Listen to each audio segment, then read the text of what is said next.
Alors que la Cour administrative d'appel de Nantes a confirmé les arrêtés préfectoraux autorisant le début des travaux à Notre-Dame-des-Landes, que va-t-il désormais se passer ? On fait le point avec Anaïs Michaud. Rien n'empêche juridiquement un début des travaux dès cet automne. Pour autant, il faudrait alors évacuer la ZAD, ou du moins sécuriser les zones de travaux. Les anti-aéroports ont montré qu'ils étaient prêts à se mobiliser.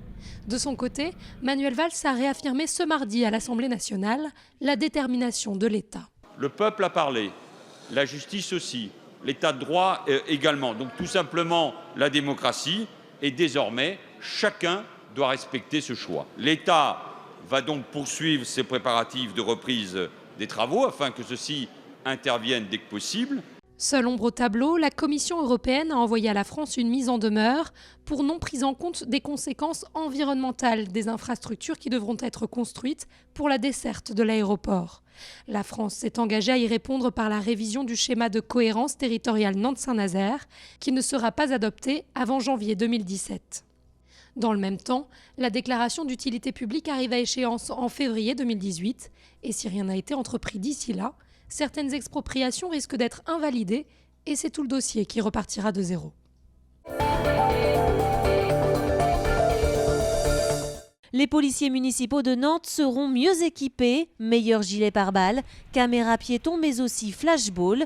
Objectif, améliorer la protection des agents.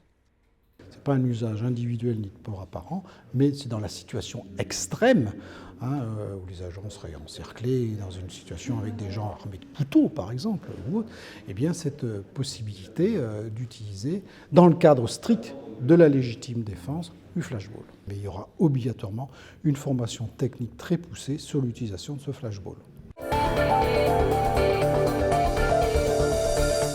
6 ans de travaux, le 23 juin prochain, le musée d'art de Nantes ouvrira enfin ses portes au public. Un chantier colossal à 88 millions d'euros pour restaurer et moderniser l'ancien musée des Beaux-Arts. Sur le chantier, les ouvriers mettent les bouchées doubles. À l'extérieur comme à l'intérieur, le musée des Arts commence à montrer son nouveau visage. On va avancer pour découvrir, comme les visiteurs le feront, une galerie d'art ancien. Depuis 6 ans, le musée se transforme et s'agrandit. Le projet, confié à des architectes britanniques, repose sur un dialogue entre l'ancien et le nouveau. Et le trait d'union, le voici, c'est le cube. Il fait le lien entre le palais historique et l'extension flambant neuve. Le dialogue entre l'ancien et le nouveau, c'est quelque chose que notre agence a beaucoup d'expérience dans ce domaine-là. En Angleterre, les gens sont très friands de vieilles pierres, comme vous pouvez l'imaginer. Donc pour nous, il y a un respect aussi du lieu qui est très important. Et on voulait faire un projet nantais, on ne voulait pas faire une architecture qui soit une architecture internationale. Pour nous, ce projet-là avec lequel on a travaillé avec la ville, c'est lié à Nantes. Ce n'est pas un projet qu'on aurait fait ailleurs. C'est les matériaux, le choix est unique par rapport à ce contexte-là. Pour les visiteurs, l'équipe du musée promet une expérience nouvelle. On parle d'une sensation de bien-être inédite pour redécouvrir la richesse des collections, de l'art ancien à l'art contemporain. Il y a en tout 12 000 œuvres.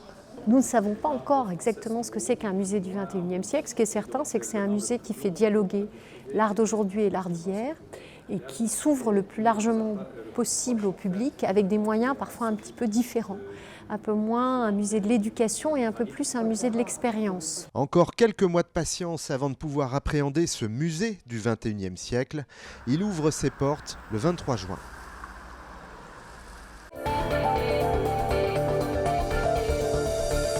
Dans 2 mois, la ville de Nantes accueillera des matchs de la Coupe du Monde de handball, un très gros événement porté par plus de 300 bénévoles.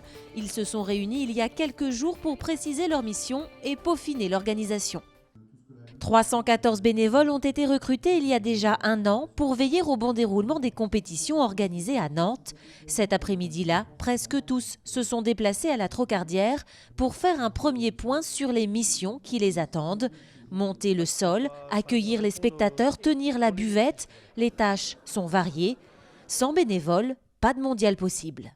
C'est la base de l'organisation de tous les événements sportifs, qu'ils soient locaux ou internationaux. Ça, c'est une constante. Et c'est très bien comme ça, parce que ça fait partie de ça fait partie de la localisation de l'événement dans un pays, que les gens se mobilisent pour la réussite de cet événement, c'est vraiment essentiel, quoi. Après un entretien individuel il y a plusieurs mois, chacun a été orienté vers son domaine de compétences.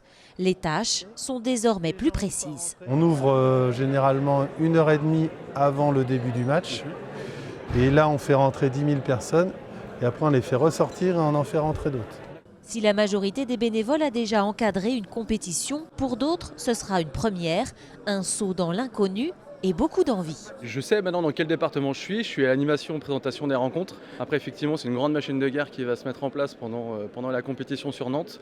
Je ne sais pas concrètement ce que je vais faire. Ça se trouve, je serai déguisé en rock ou en coulette, en train de distribuer des goodies, je ne sais pas encore.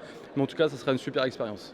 La prochaine réunion de préparation, ce sera le 22 décembre, sur site, au hall XXL. Les bénévoles pourront alors visiter toutes les installations.